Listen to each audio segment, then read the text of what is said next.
What would you do if the person sitting across from you at dinner kept glancing at her watch like she was waiting for someone else to arrive? I remember the exact moment it started bothering me. We were sitting in a narrow booth at a small diner on West 46th Street in Manhattan, the kind with chrome napkin holders and coffee that never stops refilling. My wife Emily stirred her soup and smiled whenever I spoke. But every 2 minutes, her eyes dropped to the silver watch on her wrist. Not casually, urgently, like time itself was chasing her. First I told myself it was nothing. People check the time. People get distracted. But when her phone buzzed, and she flipped it face down so fast, the glass clacked against the table. Something cold slid down my spine. And when she suddenly stood up and said she had to leave early, I followed her. What I saw in the parking garage beneath the building changed everything. If you genuinely enjoy our stories, please subscribe to the channel. Tell us where you're from and what time it is right now. It's always fascinating to know how far our story flows. Emily and I had been married 9 years. We lived in a brownstone apartment on West 72nd Street. It's a quiet block near Central Park where the sidewalk smelled like roasted nuts in the winter and hot pavement in the summer. I thought we were happy. I worked as a financial analyst in Midtown. She ran marketing campaigns for a tech startup in Soho. Our schedules were busy, but we always had dinner together. That was our rule, or at least it used to be. The watch thing started about 3 months before everything collapsed. At first, it was subtle. She'd check the time during dinner, then during movies, then during conversations, like she was counting down to something. One night, I finally asked, "You expecting someone?" I said, trying to sound playful. She barely looked up. Just busy tomorrow, but something about the way she said it felt rehearsed. Then came the humiliation. It happened at a company event in Chicago. Emily flew out to join me for the weekend. My firm had rented the ballroom at a hotel on North Michigan Avenue for a celebration dinner. I introduced her to my colleagues. She smiled. She laughed, but half the night she kept disappearing. Bathroom trips, phone calls, fresh air. At one point, my coworker Jason leaned toward me with a smirk. "Man, your wife's popular tonight. What do you mean?" He nodded toward the bar. There was a tall guy in a charcoal suit standing close to Emily, too close. His hand rested on the small of her back like it belonged there. I felt my chest tighten. When she saw me watching, she immediately stepped away. "Just networking," she said later. Networking. That word stayed in my head for weeks. After we got back to New York, things changed.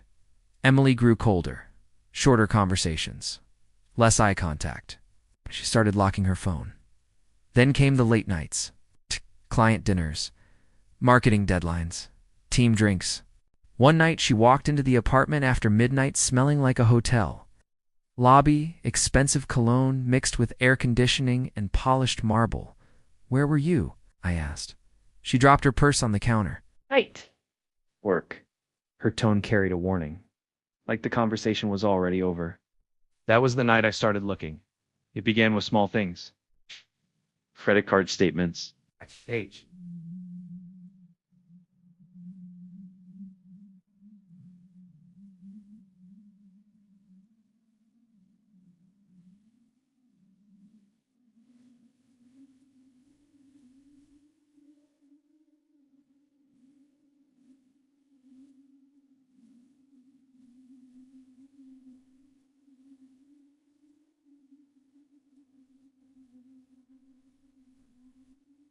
Calendar entries.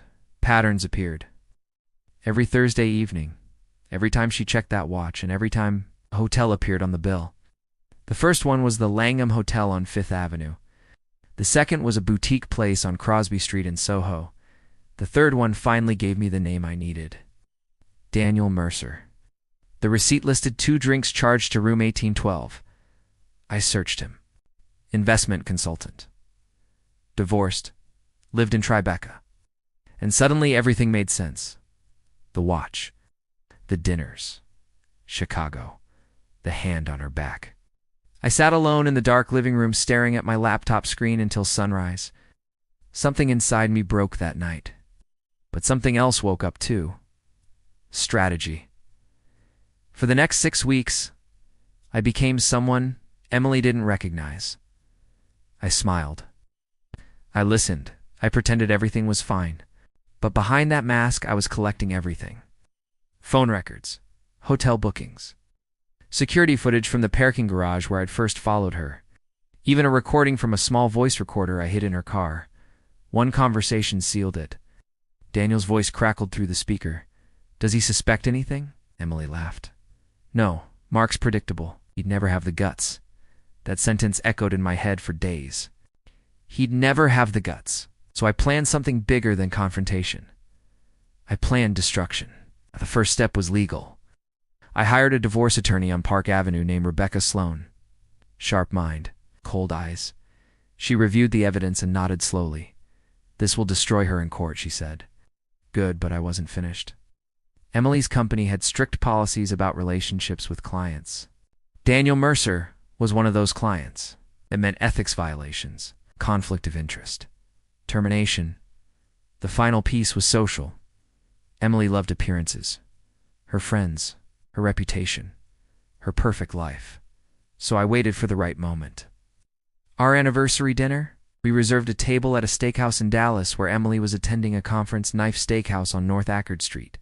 She wore a red dress, the silver watch, and that same careless smile. Halfway through the meal, she glanced at her watch again. I leaned forward, waiting for someone. Her eyes flickered. "What?" I slid a folder across the table. Photos, receipts, phone logs. Her smile vanished. "Mark, I can explain." I raised my hand. "Not here." I pulled out my phone and tapped the screen. Across the restaurant, Daniel Mercer's phone buzzed. He looked up from the bar, confused, then terrified. "Yeah."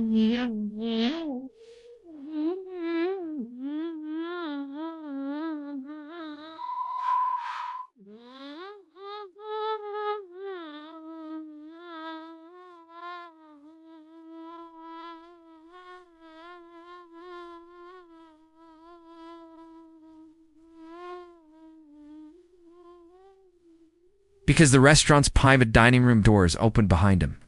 And inside sat three people: Rebecca Sloan, Emily's CEO, and a compliance investigator from Daniel's firm. Emily's voice shook. "What did you do?" I stood up slowly.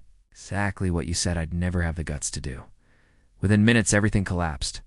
Her company fired her before the night ended. Daniel's firm suspended him pending investigation. And by the time the divorce papers were filed, the evidence was already circulating among the people whose opinions Emily cared about most. Friends stopped calling. Invitations disappeared. Her career evaporated. Daniel vanished entirely. The last time I saw Emily was 3 months later in a Manhattan courtroom. She looked smaller, older. Her lawyer whispered something to her while the judge finalized the settlement. When it was over, she turned toward me. "Why did you go this far?"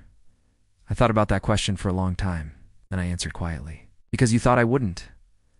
I walked out of the courthouse into the cold air of Center Street. New York moved around me like nothing had happened. Cars honking, people rushing, life continuing. But somewhere in the city, Emily was starting over with nothing left. And the strange thing was, I never looked at another watch the same way again. Because sometimes the smallest habits reveal the deepest betrayals. Sometimes revenge is simply letting the truth arrive exactly on time. The end.